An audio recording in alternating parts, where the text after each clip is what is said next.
వీరిని ఇంత మంచి కార్యక్రమం చేస్తున్నందుకు కృష్ణారెడ్డి గారు, శివకుమార్ గారు, ఇందాకనే ముకుందరెడ్డి గారు అన్నారు, ఇంత మంచి కార్యక్రమం చేసిన వాళ్ళని సన్మానించుకోవాలని వారి మిత్రులు ఇద్దరు వీరిని సన్మానించవలసిందిగా కోరుతున్నాను. మాట్లాడక ముందు సన్మానం చేస్తే ఎందుకు చేసిండో అర్థం కాదు అందరికీ. మిత్రులందరికీ హృదయపూర్వక నమస్కారాలు.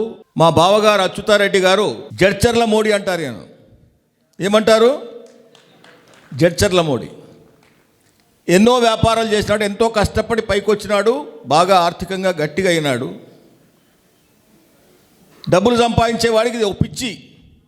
డబ్బులు సంపాదించేవాడికి ఇంకా సంపాదించాలి, ఇంకా సంపాదించాలి, ఇంకా సంపాదించాలని 10 కోట్లు, 100 కోట్లు, 100 కోట్లు వెయ్యి చేయాలని ప్రయత్నం చేస్తారు. కానీ మా బావగారు గో ఆధారితమైనటువంటి వ్యవసాయం చేయాలని, గోమాతను పూజించాలని ఎంతో ఆలోచనతో ఒక మంచి కార్యక్రమాన్ని మా చెల్లెల యొక్క సంవత్సరికం రోజు ఈ కార్యక్రమం పెట్టినందుకు నాకు చాలా ఆనందంగా ఉంది. ఇలాంటి ఆదర్శమైనటువంటి జీవితం గడపడానికి అందరూ ప్రయత్నం చేయాలి. ఇది కష్టమైన పని కాదు. మనిషికి ఆలోచన వస్తే ఈ పని చేయవచ్చు. ఒక మంచి ఆలోచనతో మా బావగారి యొక్క కార్యక్రమాన్ని చేపట్టి గో ఆధారిత వ్యవసాయాన్ని, గోవును ప్రేమించమని, అది గోవులంటే దేశీ గోవులు మాత్రమే, అదేదో జెర్సీ, ముర్రా, జెర్సీ లాంటివి కాదు, దేశీ ఆవులు.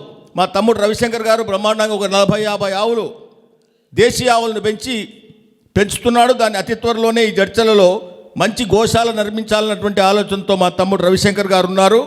వారికి కూడా మా బావగారు పూర్తి సహకారం ఇస్తానని చెప్పినారు. కనుక మంచి గోశాల ఈ ప్రాంతంలోని ఈ పక్కనే తయారవుతుంది. ఒక 2-3 నెలల లోపల మీరందరూ కూడా దర్శించవచ్చు. ఇక్కడ సంబంధించినటువంటి గోమూత్రాన్ని కానీ ఎలా కలెక్ట్ చేయాలన్న విషయాలు కూడా ఆయనకు కరెక్ట్గా తెలియవు.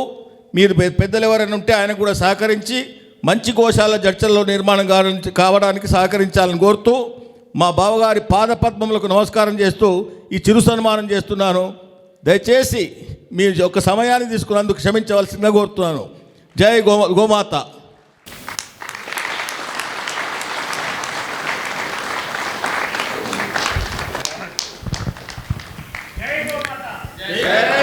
ధన్యవాదాలండి.